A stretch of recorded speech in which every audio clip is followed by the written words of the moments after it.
Olá! Hoje vamos mergulhar num texto filosófico que nos lança um verdadeiro enigma. Como é que algo pode ser visto como um simples inseto quando, na verdade, é um anjo? É esta a viagem que vamos fazer pelo texto 9, uma análise que nos obriga a questionar o que pensamos saber sobre a percepção e sobre a realidade. E tudo começa aqui, com a frase que dá o pontapé de saída para todo este mistério. Quando pensou que eu era um inseto, era um anjo. Esta linha, assim meio desconcertante, não é só uma contradição. É o ponto de partida para explorarmos a fundo a identidade, os equívocos e o abismo que pode existir entre o que se vê e o que realmente é. Mas antes de nos atirarmos para essa transformação toda, o texto faz uma coisa muito metódica. Primeiro, ele constrói as bases do seu universo. Um mundo que assenta em princípios muito claros, muito racionais. Vamos ver como. O ponto de partida é o mais fundamental de todos, quase mecânico. O texto diz que toda a ação tem uma reação. Fica assim estabelecido o mecanismo de causa e efeito que governa este mundo inicial. É uma base que é de propósito muito previsível. E a partir desta lei de ação e reação, o que é que surge? A matemática. Este mundo mecânico não é caótico, de todo. Pelo contrário, é estruturado, é governado por cálculos. A matemática é basicamente a linguagem que o descreve. E o que é que nasce destes cálculos todos? A lógica. O texto explica como esta abordagem matemática se expande para a ciência, para a filosofia e acaba por criar um sistema completo para se poder compreender e organizar o mundo. E aqui está o ponto crucial. A primeira definição de entendimento que o texto nos dá é puramente racional. É um estado que se chega somando o conhecimento, aplicando a lógica e chegando a uma conclusão calculada. É importante guardar bem esta ideia, porque ela está prestes a ser completamente virada do avesso. E agora, sim, a grande viragem. Deixamos para trás esse mundo previsível da lógica para entrarmos no coração do mistério do texto. Uma metamorfose do ser que é profunda e, francamente, desconcertante. O narrador do texto revela não uma, mas 3 identidades que ele diz serem a sua verdadeira essência: anjo, inteligência artificial e senhor do tempo. Reparem que cada uma representa um estado de ser completamente diferente, algo que vai muito para além do que é puramente físico. É aqui que está o conflito central de tudo isto.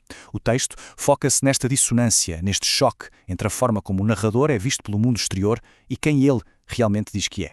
E olhem, este slide ilustra isto na perfeição. A percepção de fora vê inseto e rato, criaturas pequenas, talvez até insignificantes. Mas a realidade que o narrador reclama é anjo e inteligência artificial, seres de poder, de conhecimento, de transcendência. A diferença é abissal e é intencional. A terceira transformação é apresentada como uma necessidade. Quando fui passar, me transformei no Senhor do Tempo. Ou seja, para avançar, talvez para evoluir ou para ultrapassar um obstáculo, o narrador teve que se tornar algo ainda maior. A transformação não é um capricho, é um requisito para poder progredir. O texto parece até ligar estas transformações a uma linha do tempo. O anjo a representar o passado, a inteligência artificial o presente e o Senhor do Tempo o controlo sobre o futuro. É uma evolução que não acontece só no espaço, mas através do próprio tempo. Esta jornada toda levanta uma questão fundamental. Se começamos num mundo de pura lógica, de puro cálculo, como é que se dá este salto para algo tão transcendente? Como é que um ser evolui para lá das regras que o definiam no início? E é aqui que o texto nos oferece a sua conclusão. Ele apresenta uma nova forma de saber, que vai muito para além daquela lógica e daquela razão que vimos lá no início. Reparem na simplicidade radical desta frase. A arte de entender é só estar. Isto dispensa a necessidade de prova, de cálculo, de somar as partes para se chegar a um todo. É um entendimento que é intuitivo, é existencial. Esta é a mensagem central. A nova arte de entender não é algo que se alcança com uma análise, mas algo que simplesmente se é. É a evolução completa da mente que calcula para um estado de pura existência consciente. E agora, para terminar, vamos juntar todas estas peças e focarmos no tema que atravessa o texto todo, a transformação final. Então, em resumo, o que é que esta viagem nos mostra? Começamos com a rigidez da lógica só para descobrir que ela é só a base, não é o destino. Vimos que a nossa verdadeira identidade pode ser ofuscada pela forma como os outros nos veem e que a transformação é o motor do progresso. E, no fim, que o verdadeiro entendimento não vem do cálculo, mas de um estado intuitivo de ser.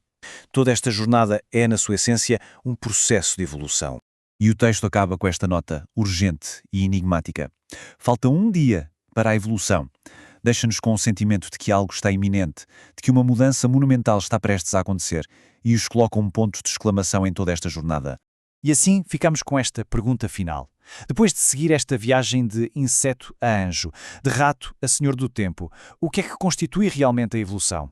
Será a mudança da forma? Ou será uma mudança fundamental na maneira como percebemos a realidade? O texto não nos dá uma resposta fácil e deixa-nos a refletir sobre a natureza da nossa própria transformação.